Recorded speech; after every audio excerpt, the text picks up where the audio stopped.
On today's episode, we'll be going over a handful of noteworthy trailers for upcoming releases and making our final Oscar predictions. Let's get started.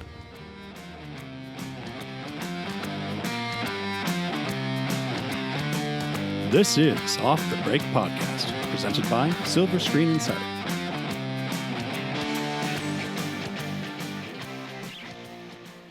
Welcome back, everyone, to Off the Break Podcast. Exciting week of just me, your host, Cody, and Erik. And me. Yep, Kyle's still on vacation, although I did hear it was supposed to snow the other day in California, in the Hollywood Hills in Malibu. So I'm like, wherever he is, I'm sure he's in snow. I can't wait to come that. I can't wait for him to come back and be like, did it snow in California? You thought you were going to wear shorts. All right, so enough of, roasting Kyle when he's not here. We watched several trailers. Yeah, they just kept popping up. I know. Day after day after day. We left a couple from last week that we were like, okay, we know we're going to talk trailers this week. So yeah, we had to talk about the Frozen trailer last week. That was just epic. But we wanted to leave yesterday and hustle for this week to be in our, and then all of a sudden all these summer shows started dropping. So it's like, whoa. Yeah, kind of exciting. We thought we would go in order of release. Yeah, sounds good to me. Through the summer. Our first one we wanted to talk about was The Kid from Lionsgate. This was an interesting one because I had never heard anything about this movie. No. I didn't even know it was a thing. I never even read this actor is in talks to be in a Western. But all of a sudden it was announced and now here's a trailer. So it's like, oh, this thing's already almost done. And it's on the release schedule. But it's being released by Lionsgate. It's a film that stars Chris Pratt, Dane DeHaan, and Ethan Hawke. And some newcomer. I forget his name, but... And a new kid.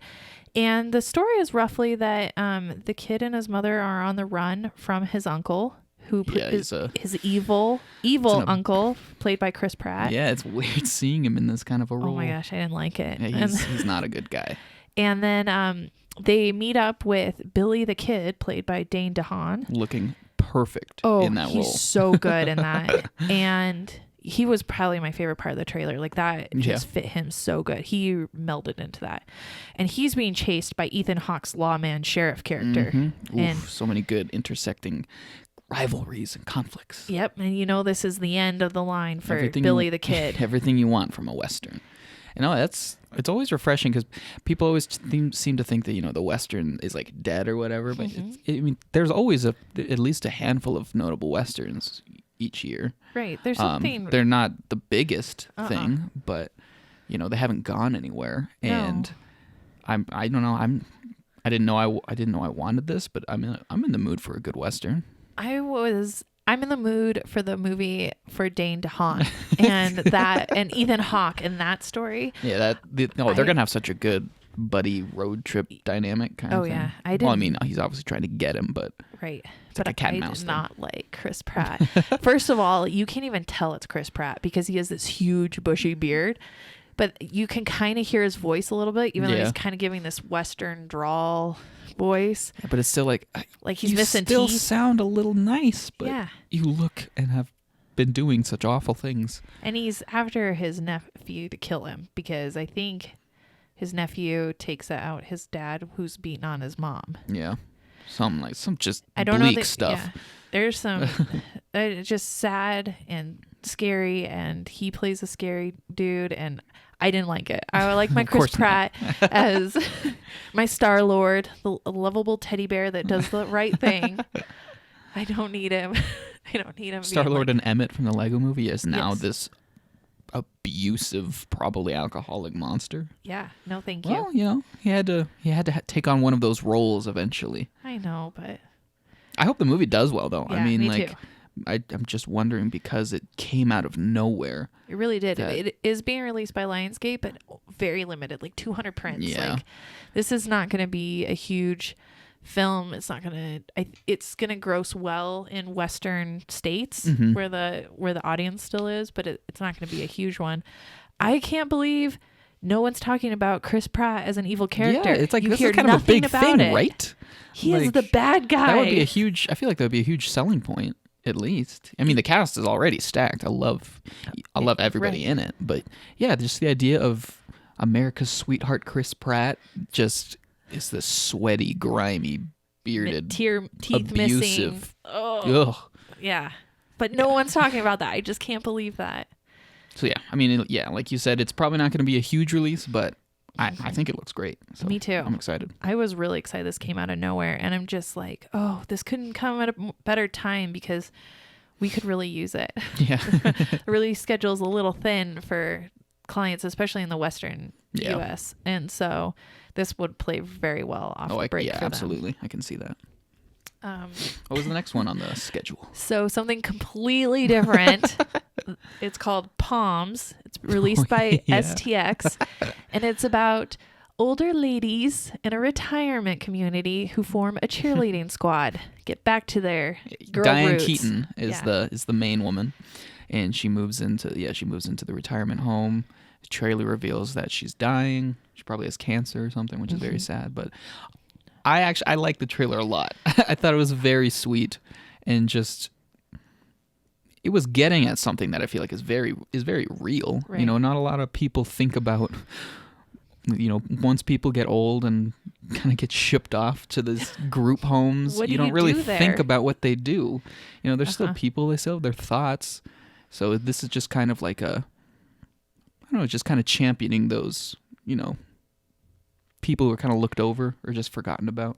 When I first saw this trailer, I was thinking, this is becoming a thing. This genre of older people, like not reliving, but just telling stories that pertain to them and their stories about that point in your life. Like once you reach this age, you know, there are some universal things. And I think it's, you know, we do live in a world with a aging population, you know, baby boomers are getting older, and there's a lot more of them than there are of millennials out there. And so it's interesting to see that reflected now in some of the movies coming out. Well, you had mentioned like we had book club, and I mean, there's been a couple there's older guy buddy movies. Yeah, there was what was it called?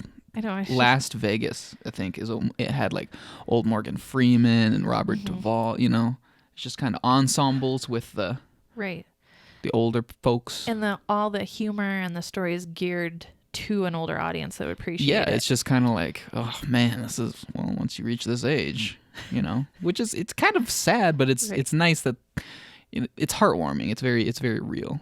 And the trailer wasn't, it struck a good balance between being like, oh, silly old people trying to be cheerleaders, but also just like, they're just trying to come together and find a new group of friends so that they're not just alone waiting out the rest of their lives. Although in that trailer, you don't know about that one wife.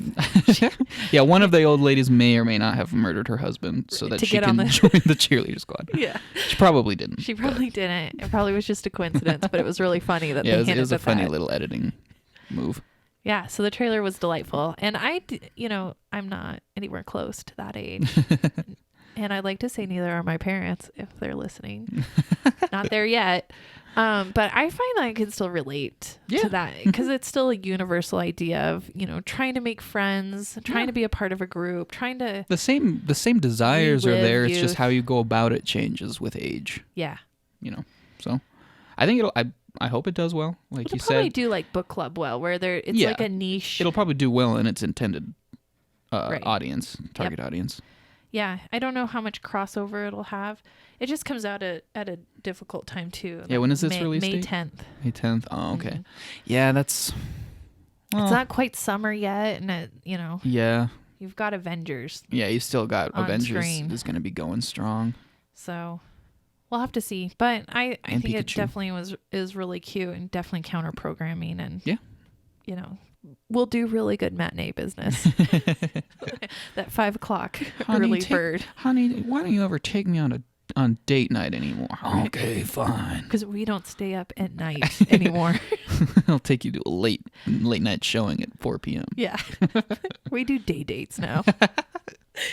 Then the next one we watch also comes out that weekend of May 10th, and that's The Hustle. Oh yeah, that was a pretty funny. Which trailer. I think is a female remake of Dirty Rotten Scoundrels. Right? That's kind of it's. Is that Were they hinting at that I at the think end they of the were. trailer? Yeah. They're like, these two are gonna give those dirty, rotten men a run for their money. Yeah. Yeah. I actually didn't put that together. So it stars Rebel Wilson and Anne Hathaway. and they're two con women. Mm-hmm. And Anne Hathaway is like the beautiful, Proper British. yeah, Very pompous. yeah, goes after rich men just for trinkets and Yeah. goods. And then Rebel Wilson's kind of your up and comer, like low level Yeah. con woman, and they It's team up. a little more down in dumps. Yeah, like small scale. Yeah. And they team up, and Anne Hathaway is teaching her the ropes to do big cons. And That also apparently involve throwing knives. yeah, and well, they got to like- be ready for anything. Yeah, true. They said it in the trailer. Yep. Yeah, I thought it looked good. I feel like from what we saw, they seem to have a really good chemistry. They do. They have a good dynamic, and like you had mentioned earlier, Rebel Wilson, she's very funny. I think she's funny, but she's so much better when she has somebody to play off of, Right. or a more, just a more straight, normal kind of person. Yeah, I think Melissa McCarthy was always best that way too. Yeah. Like her best movies were when she played off a more straight, still funny person. Well, like The Heat. Yeah. That's kind of what this movie was reminding me of. I think that was Sandra Bullock. It was. And Melissa McCarthy. I didn't see it, but people seem to really like their Oh, it chemistry. was and, so funny.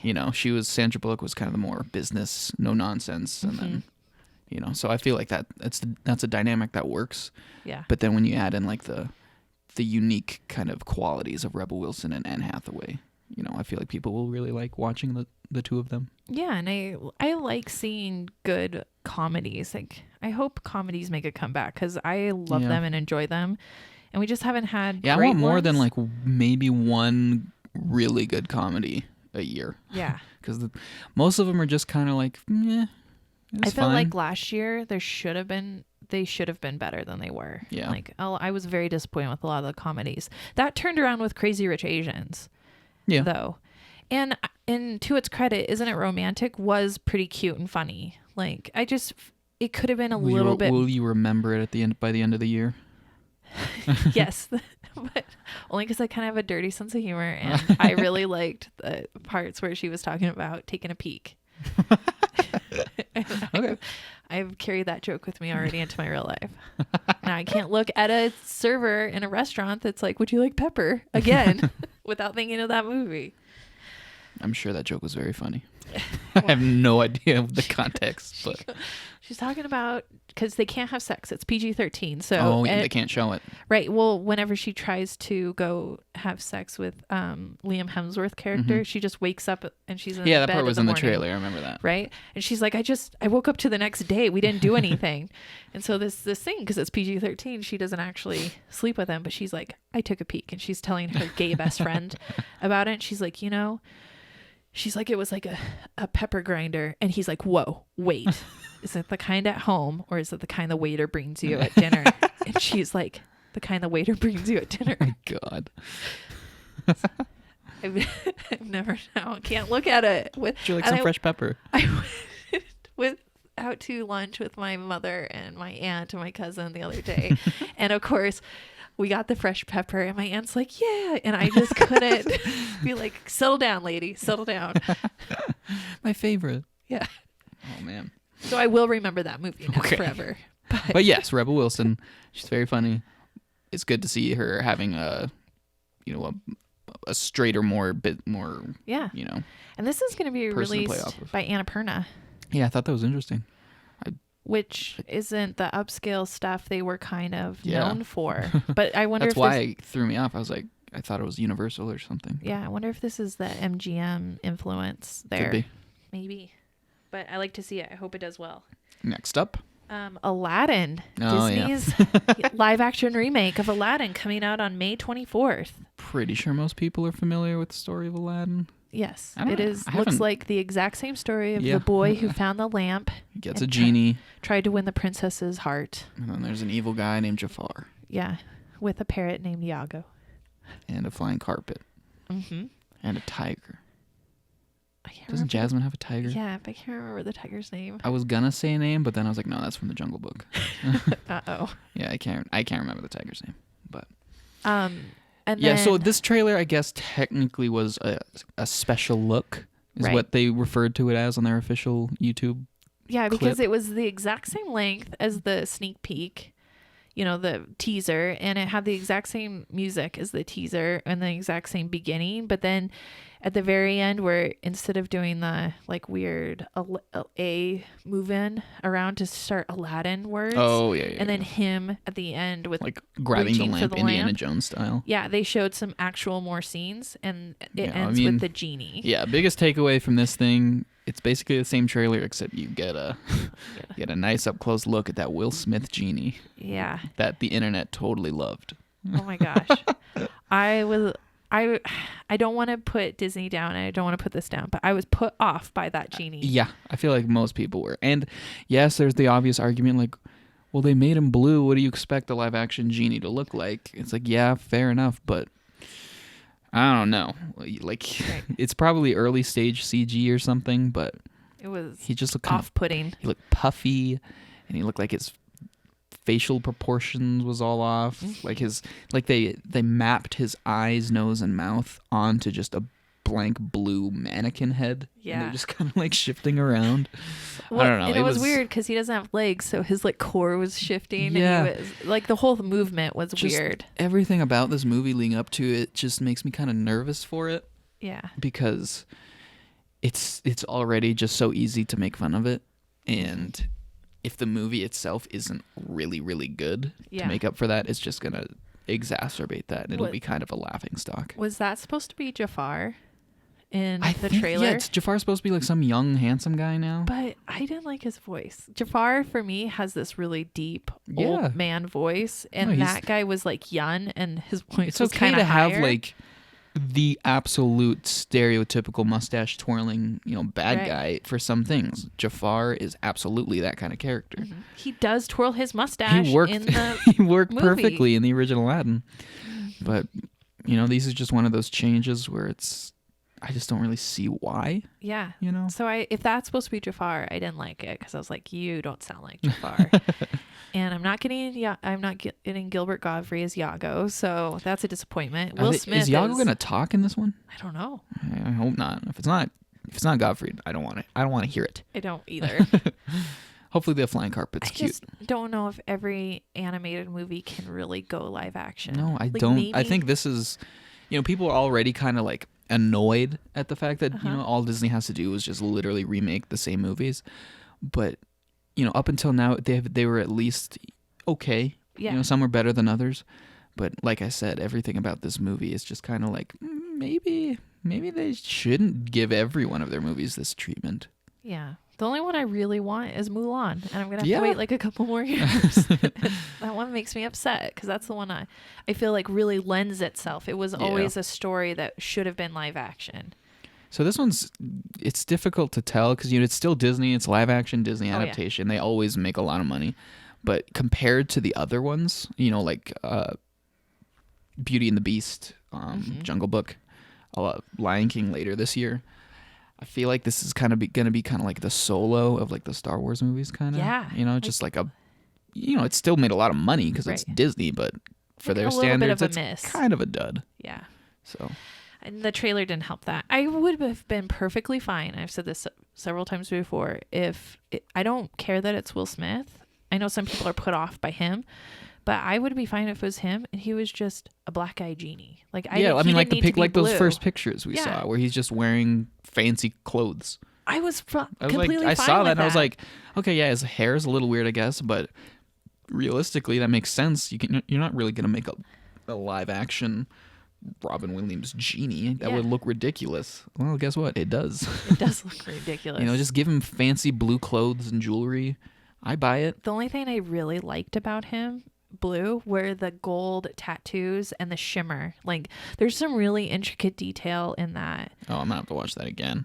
They're right above his too cuffs scared. on his forearms. I had to look away. There are gold tattoos that look awesome, I think. And then when you look at his chest and stuff, there's kind of like a glitter shimmer to it, which is really cool. It gives that feeling that he's magical. Yeah.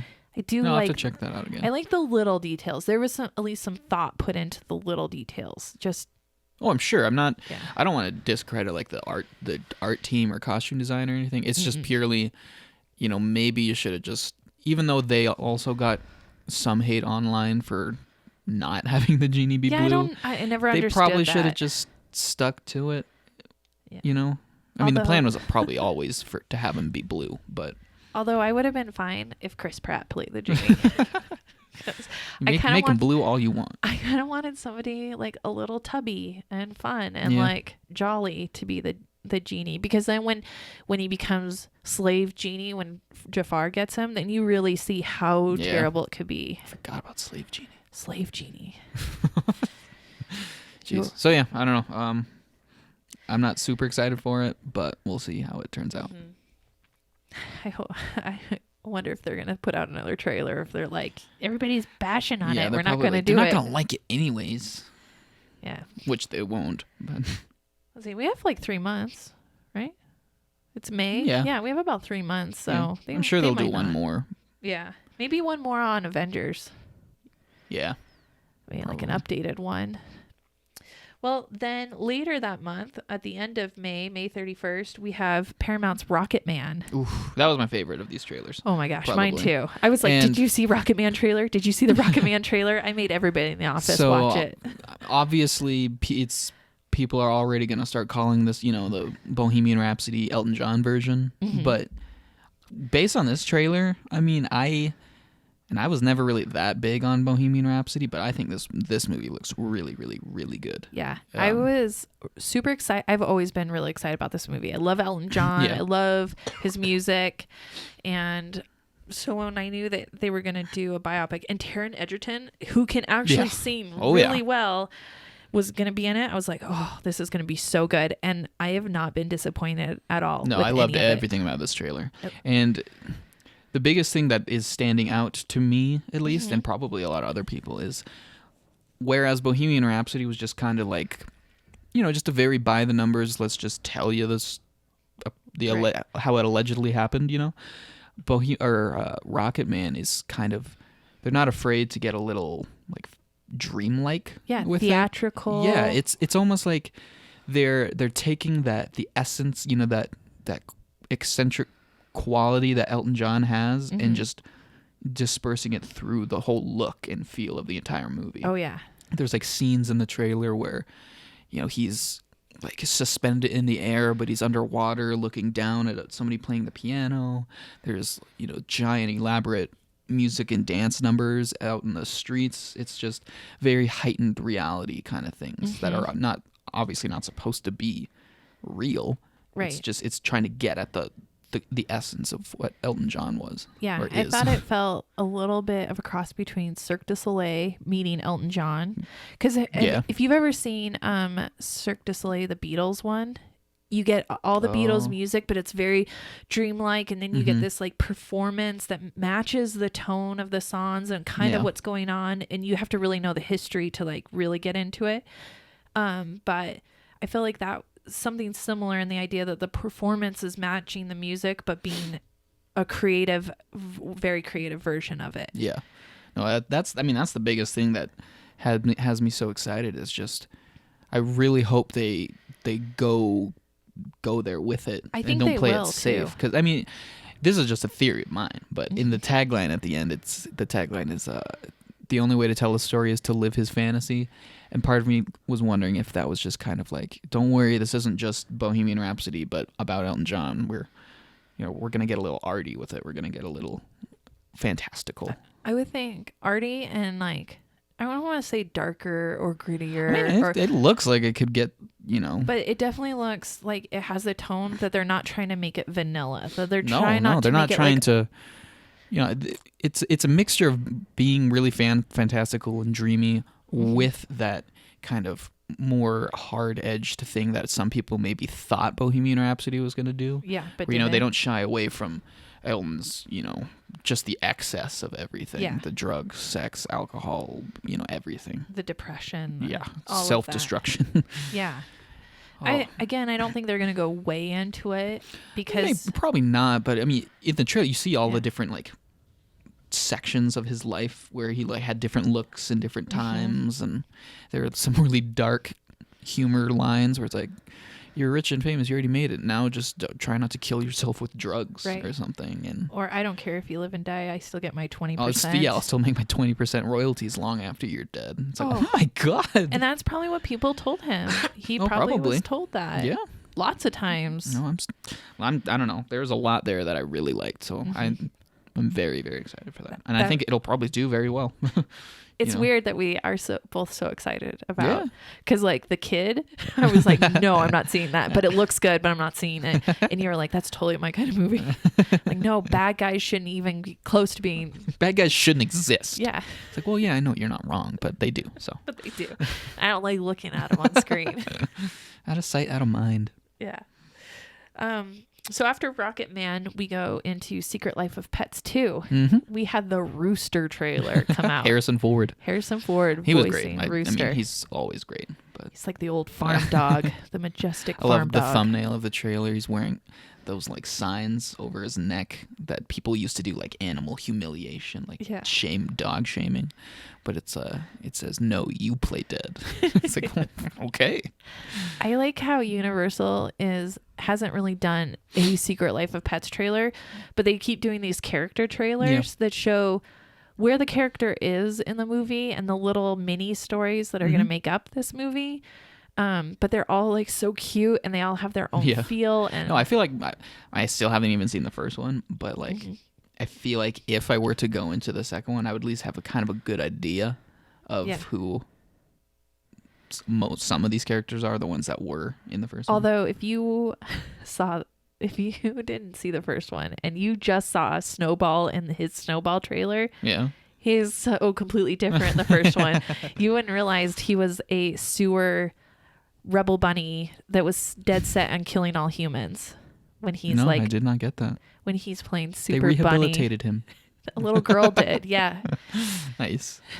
Captain Snowball or whatever his name is. He's super cute in this, but before he was a sewer bunny who had a menagerie of sewer animals that he was in command of. And sewer bunny? A sewer bunny, yeah. Gross. It was gross. And he wanted to kill all humans. Wow. Yeah. I'm glad he's better. You really should see the first one. I'm glad he's better. I like I like how they've been doing these character trailers. Still don't know a whole lot about the story. They go to a farm. That's that's where Harrison Ford's character is. Max's new voice, but that's okay. I don't think I ever will. Patton Oswalt is great, but I remembered Louis C.K.'s voice from the trailers for the first movie, and I forgot that they changed him, or they changed the voice. And I watched this one, and I heard Max is his name, right? Yeah. I heard Max talk. I was like, oh, okay, yeah, that's right. That's Patton not Oswalt the same now. Voice. I don't like it. It doesn't now. I don't like it as much either, but I don't know why they couldn't just have found somebody to do an impression of Louis C.K.'s voice. It didn't have to be Louis C.K. Yeah.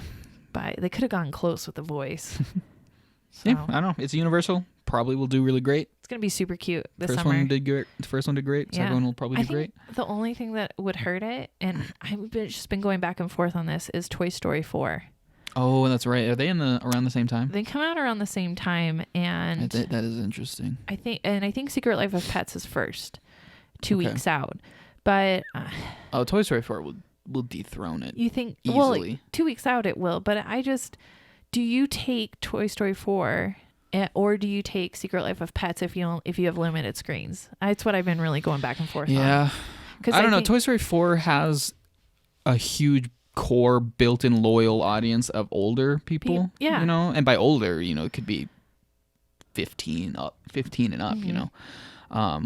in addition to it just being a Disney Pixar movie. Right.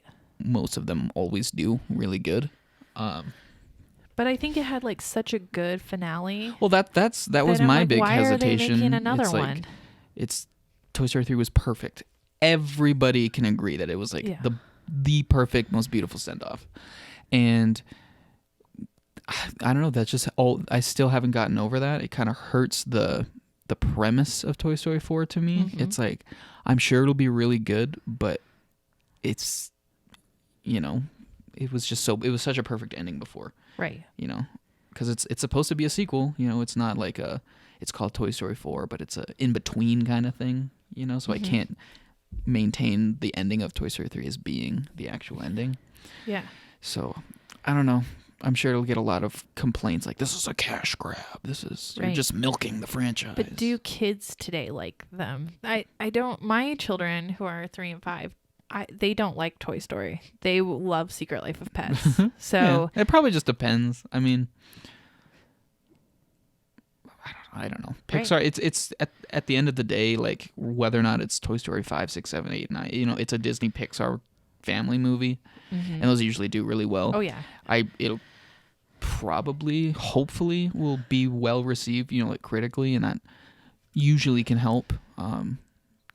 So I don't know. That's a good question though. And we were so far away from it. It comes out in June, and yeah, we'll have to wait for an actual proper Toy Story 4 trailer to kind of judge the actual, just a better picture of what it's about. Right. All we know now is like they're at a carnival, I guess, and Bo Peep's back. Yeah, I'm kind of just been watching that, being like, am I new school Secret Life of Pets, or I'm old school Toy Story? I can't decide what I like. Because I never liked Toy Story. No, I know you didn't. I'm one of those rare people that just, I don't like everything Disney puts I out. thought Kyle was the heartless one. Yeah, I'm heartless when it comes to Toy Story. There's something else too, but I can't think of it. There's more than a few. Oh yeah, Lion King. I hated it too. Yeah, Toy Story is better than Lion King. But I understand why people like Lion King. You don't understand why people like Toy Story? I mean, Are you it's kidding okay. me? I get maybe what's the next trailer? Yeah, we won't get into that. So this one is from Universal. It's called Yesterday. It comes out June 28th. This is an interesting one. This trailer came out of nowhere. Right. And I was just like, whoa. And it was on Isn't It Romantic when I saw that. And I believe it was on Alita. And those are pretty different audiences. And it got really good reaction. That's where I saw it. In both. Yeah, so basically, I mean, I forget the main character's name now, but it's the story of basically a guy who's like a big hardcore Beatles fan, and somehow he like wakes up, or he finds himself in a world where the Beatles just never existed, or people, you know, don't know about them.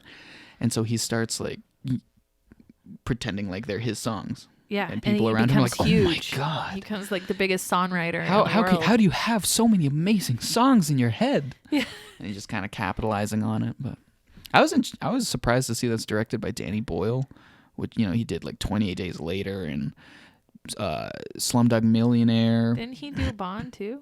He was going to. Oh. He was a director attached to it before that fell apart. Oh, my voice is going.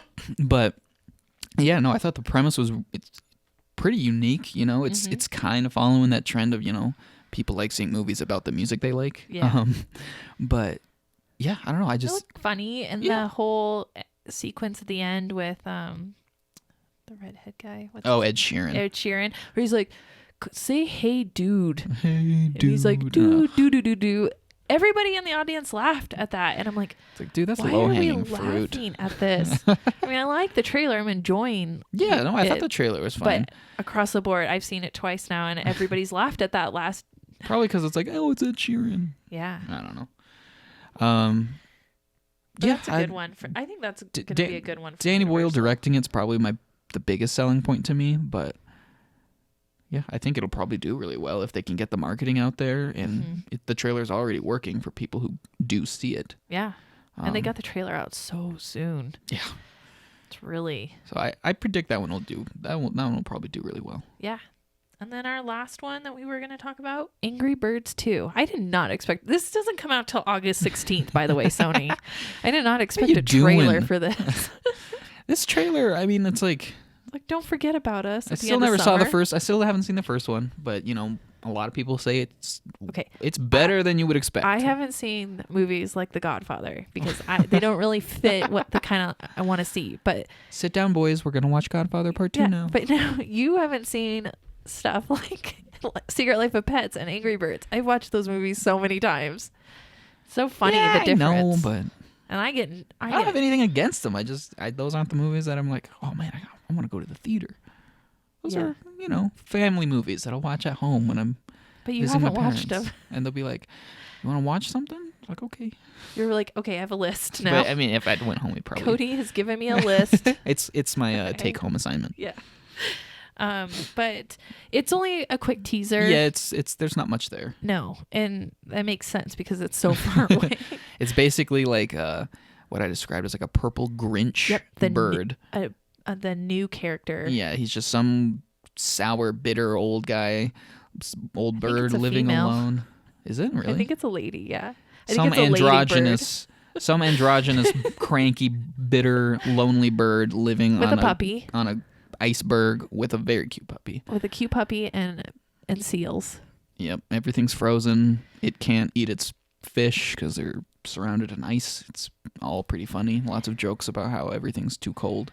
Yeah. And it gets annoyed and decides to invade the birds and pig. I don't know the premise of the first movie. Okay, so birds have Bird Island and pig have Piggy Island, and the pigs. Are they like coexisting at the end? No, they're enemies because the pigs come over and to Birdie Island on their ship, and they have TNT, right? Yeah. Well, I That's played the their game. big thing. They have TNT, and they come over on their ship, and they pretend to be friends with the birds, but the angry red bird is like, "No, we're being swindled here." And their secret motive is to get all the birds' eggs because they don't have eggs and they want to eat the eggs. So That's then kind of morbid. So they steal all the babies because they treat the eggs like little babies. Gives your children so we can consume them. Yeah, and they go back to Piggy Island, and the red angry bird has to gather the troops, and they go after them, and they basically destroy Piggy Island in the process because they unleash all the TNT, but they save all the eggs. Do they kill the pigs? No. What happens to the pigs? Do they just leave them stranded on their destroyed island? Yeah, pretty much. Jeez. Well, because I only asked because at the end of this trailer, unless I'm misremembering it, doesn't it show the pigs like alongside the birds? I think it's or at least one of the birds. I think it shows the birds with piggy masks, and then it shows the pigs, and then the pigs are like, "We need a bigger slingshot," because they have slingshots. Yeah. Because the birds don't actually fly. Yeah. The only bird that can fly is called Mighty Eagle, but he's old man now, so he can't really protect him anymore. But they're like, Mighty Is he like Eagle. the wise elder? He is not the wise elder. He's just kind of fat. His tummy drags. He's like, come into my lair, and it's like all these fake trophies of the glory days when he was Mighty Eagle. I see. And he's kind of a pervert, and he has like a telescope, and he looks at the old lady in the mud bath. Just kind of a creepy old man. Yeah, he's like a creepy old man bird. That's great. But he does come and try to, because he's the only one that can fly. He does. Well, hopefully he's come in and this save one, the eggs. because I would love to see that character continue. Yeah, me too. So yeah, I mean, it's a tiny little teaser, not much, but basically a new cranky Grinch-like character is invading the islands. And there's a frozen element to it all. The bird. I'm assuming the birds and the pigs are gonna have to work together to defeat him. Probably. That'd be good. I'm kind of excited. I've seen a lot of Angry Birds movie and the TV show. The ultimate epic showdown. And there's a TV show? Yeah, I think a Netflix one. Oh, yeah. So this is why I like Netflix, because the kids' programming is on point. Oh. But they also have Trolls and Boss Baby animated. I did know that they were making a Boss Baby series. It's weird. It's such a weird movie. Boss Baby's awesome. I was very entertained, but it's just so weird. It is good. It is a little strange. It's still the movie I refer to as the kids movie where literally the first thing that happens is there's an anal penetration joke. Yep. That's the first thing that happens in the movie. I'm in heaven. And that song's playing. It's so good. So yeah, I mean that was the trailers. If I had to pick a favorite, it'd probably be the Rocket Man trailer. I'd agree with you on that. Rocket Man is getting me so excited. I'm like, it's one of my most anticipated movies this summer. Yeah, well, it quickly became one of mine too after this trailer. I think it might even be my number one. Oh yeah, because you still insist that you're not excited for Avengers. No, not at all. I mean, I'm more excited for Rocket Man than Avengers. I don't care for like Aladdin or No, Toy Story or If I had to pick one, I care about Toy Story. But yeah, Rocket Man I'd say is the best trailer. Is my favorite of these. Aladdin is probably my least favorite of these.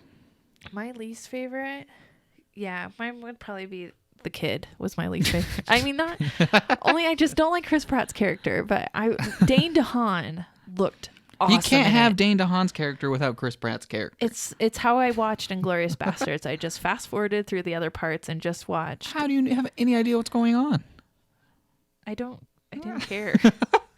I just wanted to watch the Bear Jew guy beat people's heads in with a bat. baseball bat, and I wanted It's a little violent Brad for you, don't you Pitt. think?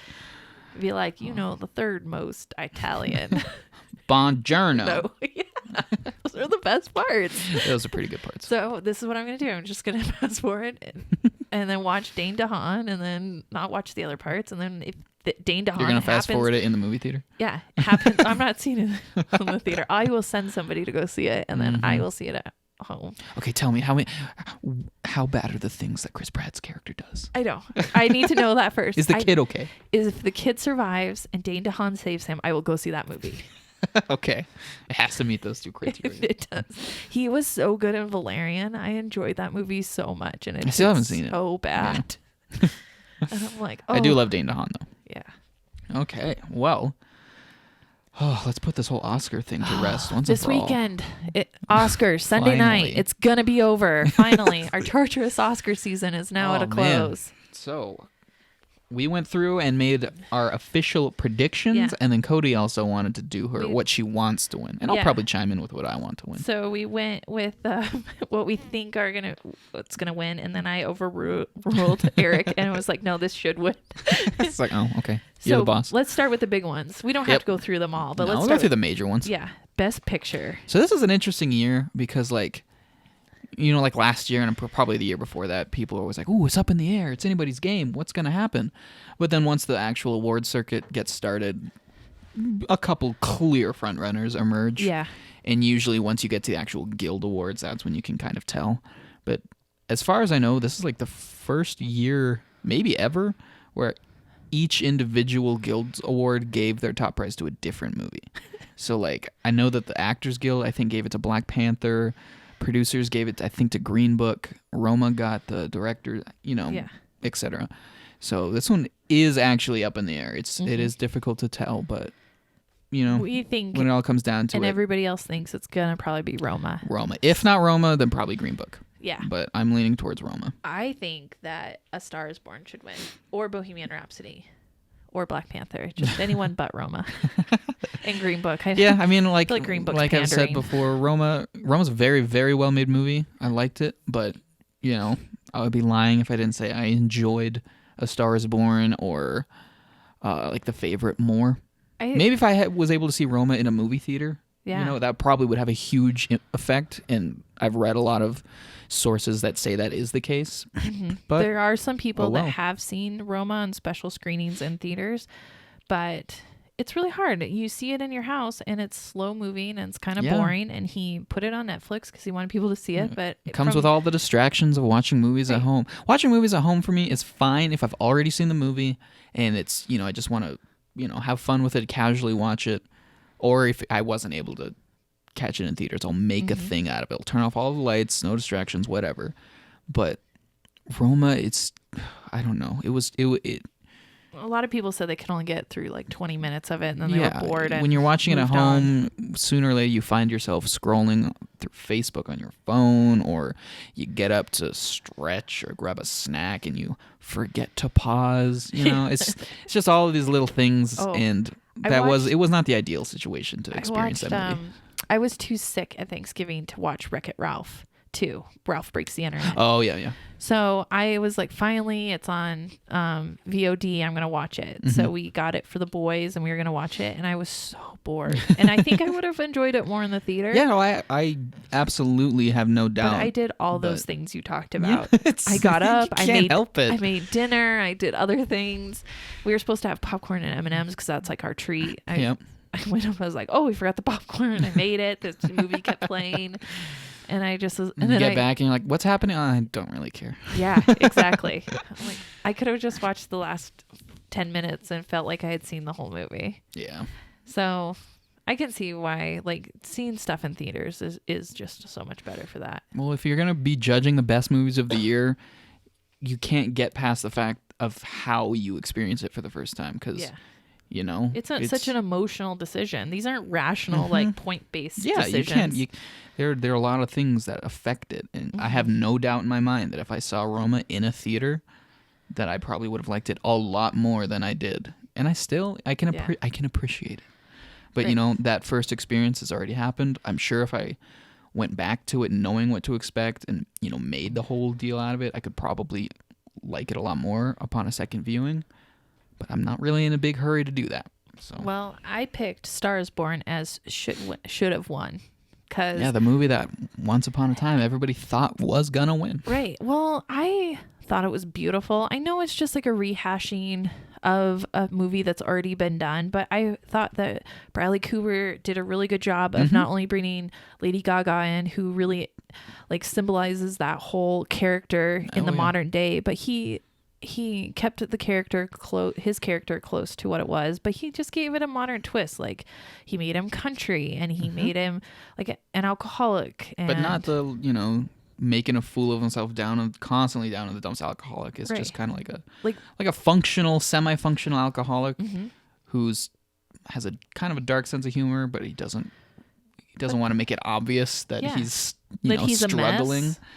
But you know that he's trying to hide it. You know, there are a lot of nuances to his character. There's a lot of nuance to the movie. And I thought I enjoyed his character better than Chris Christopherson's character, even though I feel like they're more similar in tone. Yeah. But the previous ones, from the 30s and the 50s, and the Judy Garland one, that guy just like you kind of forget about him as a character. Yeah. You know, it's like. It's all about, which I guess is understandable if you decide to go that route. You know, it's about her rise. Yeah. And, you know, but we got one of the best performances ever from Sam Elliott. And I just don't get the industry people not liking it. Like, I feel like them not liking it has more to do with maybe they just don't want to reward Bradley Cooper for being good at what he did. And given this extra opportunity that a lot of them may not get. I feel like they're punishing him for. Well, I won't say that this is how it is. I have a hunch that maybe it's because some of them are a little bit snobby. Yeah. So who knows? Could be, but I'm not snobby, and I really want A Star Is Born to win. It was my favorite. Will win, if not Green Book. We want A Star Is Born to win. Yeah, it was definitely my favorite film. And I didn't see BlacKkKlansman or Favorite or Green Book or Roma or Vice because the only one I didn't see was Green Book. Yeah, because I just don't want to see them. I still stand by as much as I like A Star Is Born. I still stand by. I think it's kind of a weak lineup for Best Picture nominees compared to other years. Although I'm glad to see more commercial stuff in it. Yeah, that is good. I feel like it took a good turn this year. It just wasn't the best of the turns. Then Best Actor. We think Rami Malek will win. Yep, he's been pretty much locked in. You know. Yeah, and his portrayal which is awesome. Fine. You know, I don't have a problem with that. He was genuinely phenomenal in that movie. He made it work. He is basically that movie. Like that movie is only doing well because he did so good. And it's like it plays into the whole like the Academy loves to see famous people play other famous people. You know, it's like that's technically what it is, but that doesn't take away from the fact that it's a fantastic performance. It is. My personal vote is probably for Christian Bale. That was my personal vote too. Even though I didn't see him at Vice, I can just tell from that trailer. Like you cannot tell that that's Christian Bale. No. Like he melts. It's a weird thing where like you know it's him, but then in the middle of a scene you're like, oh my gosh, I forgot it's Christian Bale. He's so good. Right. Whereas I knew that was like Rami Malek the whole time. Like there's something about melding into the character, and I just think Christian Bale does it better. Yeah, no, he's, to use the cliche, he is definitely a chameleon. Christian Bale knocked it out of the park. Yeah. Then we have Best Actress, and we think Glenn Close will win. Based on all of the previous award ceremonies and now these published anonymous Oscar ballots, people talk the rumor is it's like 95% of the Academy have voted for Glenn Close. Yes. But I want Lady Gaga to win because she really embodied that, and she's young and new to it. And if Jennifer Lawrence can win being young at her roles, then I don't see why they wouldn't reward Lady Gaga, who is the ultimate amazing talent that she has. Like, she can sing, she can dance, she can She's a show act. She's show person. Yeah, having her in a film really helped, like, and having her do so well is just good for the industry. It just brings people in, and she's fantastic. I mean, I haven't seen The Wife. It didn't. Maybe it came here for like a day, but I missed it. But no, I would have no problem if Lady Gaga won. I loved Olivia Colman personally. She just covered all of the emotions. I think there's some question though if she's a lead actress. Well, yeah, I mean if she is a lead, then Rachel Weisz and Emma Stone are just as much of a lead. Yeah. But you know how it comes down to how they whatever. It doesn't make sense. Yeah. How they determine of the people. She's nominated technically, so she's probably my personal front runner, but Lady Gaga's like right there. Yeah. Maybe Lady Gaga's ahead. I don't know. Those two. But I don't want to take away from Glenn Close because I'm sure that she's had enough performances in her career that she deserves an Oscar. Yeah, and that's, whether or not you agree with the fact that the Academy will oftentimes award people for their entire work. They do. That's why Leonardo DiCaprio finally won one for The Revenant when he probably should have won one for any other movie he had done. So yeah, I don't have a problem with it. That it's going to happen. Just not my personal pick. But for all I know, if I saw The Wife, maybe I would agree. Then Best Supporting Actor, we all think that it's going to go to Mahershala Ali. I'm getting really good with that name now. It's going to Mahershala. Almost guaranteed. I want Sam Elliott to win it. Yeah, I want Sam Elliott. That scene, I keep saying it, in Star is Born is like the most moving. Won't stop saying it until after the Oscars, until he wins. I'm never going to stop. That is one of the most moving scenes that I think will stay with me forever. So good. And I get to experience it with my dad. There's a whole nother level of emotion there that was just fantastic. Yeah. This is why movies in theaters are so great. Yeah. You go there for the sole purpose of seeing this movie. It's not just like, I'm bored, let's throw something on. This is the whole reason why you're here, is to see this movie. And I wanted to watch it because my dad had seen the others, and him and I went to go see this together. It was just, we were both moved by Sam Elliott. So Sam Elliott gets my vote. Oh, same here. Then Best Supporting Actress, we think it'll be Regina King. Yeah. I mean, this up until today, I would have said that it was guaranteed to be Regina King purely because she's been winning. She won like every of the other ceremonies up until apparently I think, I could be wrong, but I think at the Screen Actors Guild she wasn't nominated, or at least she didn't win. Yeah. And apparently like there's a huge crossover between those people and the Academy voters. Because I think a bulk of Academy voters are actors. Oh yeah. And I was reading a piece on Hollywood Reporter today about, their head analyst guy or whatever. And he argued that because of that, Regina King was not going to win, and it would be Rachel Weisz for The Favorite. But it was hard to tell if that was just kind of a hunch or if right. Because I've crunched the numbers. I've read too, and this was my issue looking at it, is that I think Emma Stone and Rachel Weisz are equally as good, and so how do you reward one over the other? Yeah, I think you can't. No, I think it comes down to splitting the vote gets split between the two of them. And so I think even though Regina King wasn't nominated with the Screen Actors Guild, I don't think there's a clear front runner between Emma Stone and Rachel Weisz. No, so I'd be really shocked. Definitely not a clear between those two. And if Regina doesn't win, it's going to be one of those two. Right. So that one's really difficult to tell. Yeah, I put as I wanted to win was Regina King. I'd like to see a woman of color win. But also it's the same issue. I can't really go for Emma Stone over Rachel Weisz because I thought they were equally as good. And then I thought the gal in Roma was just too new, and I don't know if she added to her character or if it's just. There's no denying for the movie, for the type of movie. Of course, she's perfect, and you could say she's amazing, and and most people are. But all it really is she's just kind of existing on screen. It's just how she is. So I didn't think you'd reward her for that. Yeah, that's a tricky. Because I'm not saying she's not good. She's perfect for the movie. Her character is it's very emotional character arc. she plays it, perfectly. But are you rewarding the actress, or are you rewarding yeah, the character? it is at that just point? her. She wasn't an actress before. She never really did anything. Yeah. She just kind of Alfonso found her and filmed her. Was like, you fit perfect for this. So to me, I don't know if that's necessarily her acting skills as much as it is just Alfonso knew, what the movie needed. Yep. So.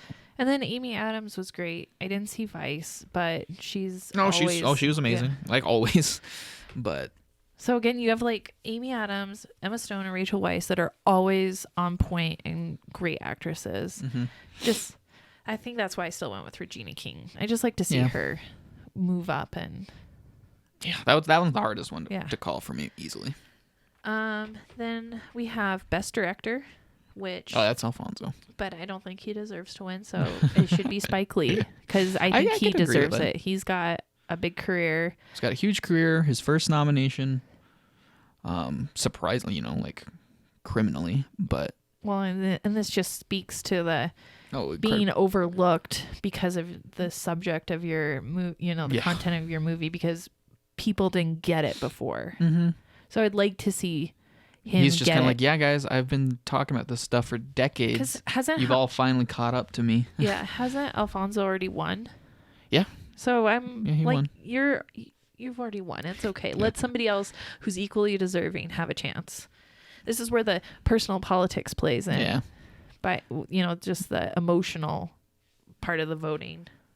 I think we looked it up before, but yeah, if Alfonso wins, just interestingly, I think that's like in the last 6 years, 5 Best Director winners were from Mexico. Yeah. It's like, whoa. Yeah. Because doing something right down Guillermo there. del Toro won last year. Yep. And Alfonso won, and Inarritu, I don't know how you say his last name. He won back-to-back years for Birdman and Revenant. Yeah. So let Spike Lee win. Share the love. Yeah. And then we just can go over a couple more. Yeah.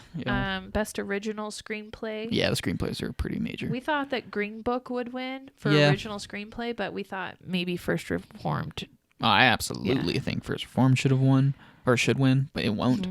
I mean, maybe it will, but yeah, I think Green Book, just because it's been getting so much love in other places. I'm pretty sure it was one of the big winners at the previous ceremony. Yeah, previous ceremonies. Guild? Did they? I can't remember. No. 8th grade and 8th grade was the original screenplay winner, and Can You Ever Forgive Me, I think, was the adapted winner. But because of the Oscars' whole preferential voting and all of that, I feel like it'll just work out that Green Book is the most consistently liked. So I just think it'll add up, and I think that'll take it. Yeah. But First Reformed should win. And then for adapted screenplay, we thought that Can You Ever Forgive Me would win. Yeah, that was another hard one to call. Between that and Black Klansman, I feel like. Yeah. Excuse me, but I just went with that one. I didn't really have a horse in this race, so. Yeah. Writers like movies about writers. Yeah. Oh. Seems to line up. I only want to bring up Best Documentary because I really want Free Solo to win. Yeah, I think it has a good shot. That's what I think will win. Right. Best Cinematography, we both thought Roma would win. Yeah, pretty much guaranteed. It probably deserves it. Technically, that'll be history making because director has never also won Best Cinematography. Because first of all, it's just not very common for a director to shoot his own movie. I feel like some people might frown upon it, but there's no denying that he shot the crap out of this movie. Yeah, like it's good. But Cold War is getting lots of love and favorite. Yeah, I mean that was a tough one to call, but I think Roma will get it. And then let's see. Let's just do animated movie because I want to talk about Spider-Man some more. Yeah, let's talk about best animated movie and call it good. So usually, if there was no Spider-Man this year, it would probably have been probably Incredibles 2, maybe Isle of Dogs. I think it would have been Incredibles 2 because there was other than the last couple years, this was acclaim. always Disney's thing. Yeah. It was like this was just the Disney Pixar award. Right. But Spider-Man Into the Spider-Verse came out of nowhere. Well, I think blew people away, changed the game. Yeah, no one else came close in quality to Disney and Pixar. They Yeah. reigned supreme for so long. But Well, because they're not only was their animation incredibly like beautiful and amazing looking, but they always had just very strong characters and very strong, honest, emotional stories. And I feel like Incredibles 2, it's a good movie, but it's not one of the best Pixar movies. It doesn't have a very, core, strong emotional core, at least compared to Spider-Verse. Yeah. And that's the thing that people are like really surprised at. They're like, whoa, I didn't think I would like a comic booky superhero movie, but I am in love with these characters and the story is incredibly moving. Yeah. I think it also helped too that the characters in Spider-Man were all like grounded in reality. They were all technology based. Yeah. I mean, sure, Miles Morales does become the Spider-Man and he does have the extra stuff, but he still is a web slinger through tech. Yeah. And he still has the suit. And I was You're thinking, there from the beginning when he's nobody, and then by the end you believe it. But it's not like Thor or Captain America where he's special because he has these powers that no one else has. Because he's a superhero. Yeah. I liked that about all of the Spider-Man characters and all the villains, because the villains were like Dr. Octavius, but she was female, and and so her tech came out of her, and I except for Spider-Ham, but that's why he worked. Yeah. It's just it's perfect. Oh, Spider-Pig. Yeah, so that movie will, I would say, like 99.99999%. And it should. It really should take it. Like, it's so far above and beyond anything else that was nominated. Yeah. Totally a league of its own. Yeah, I don't even know why Ralph Breaks the Internet was nominated, to be honest with you. It was not that good. The story... Still the slot. Was there... Yeah, the story wasn't great. Were there other animated movies? What were some of the other animated movies? I don't even know. I can't even remember. Maybe there just wasn't enough. I've just been thinking about this year. Yeah, I know. I'm like, How to Train Your Dragon 3 should be nominated because it was so beautiful. Oh, I'm so excited. Yeah. How to Train Your Dragon 3 is out this weekend, everybody. Yeah, I'm going to be seeing it. I've already seen it. Oh, well, yeah. I mean, you can check out the rest. The rest are just kind of the technical awards that are really kind of hard to predict, especially if you haven't seen the movies. Yeah, and costume design and visual effects. Yeah. So we'll just see. But I'm going to post my nominees checklist filled out with what is predicted to win and what I want to win, and we'll see how the points stack up. Oh, we'll be back next week, and we're going to be comparing. Oh, yes, for sure. So I'm not going to, I'm going to take a ballot home and just, because I do that every year. It's fun to see how on point you are. Yeah, I'm making mine transparent. Go on to hop on to silverscreeninsider.com and download the official Silver Screen Insider Oscar ballot. Yeah, if you want to do the same. Check the announcement section is probably the fastest way you could get it, which is the first box at the top of the page. Find the Oscar checklist as a PDF, download it, print it out. So easy. So easy, everybody. Although we did make a mistake on it. We didn't. Kyle did. Kyle totally yeah, I'm did. calling you out here, Kyle. In Best Foreign Language, Roma is nominated, not The Square, which was last year's nominee. He just left it off the list by accident. Probably forgot to update that part of the template. Yeah. So there is a slight mistake on it. Us at Silver Screen Insider is 100%. But, Kyle's out of the office, and so... Well, and he made the checklist. Yeah. It is totally Kyle. Oh. But yeah, those are our predictions. Yep. Great trailers. Go check them out. And we'll be back next week. Finally putting this Oscar stuff behind us. Well, I guess we'll have to talk about the results. We'll have to talk about the results. It'll finally be done. And the train wreck of a show that's going to happen. Ooh, I'm so excited. Yeah, I'm so excited. The hostless train wreck that we are going to see. Oh. I just hope somebody falls on the stairs like Jennifer Lawrence did. I hope it's not Jennifer Lawrence, though.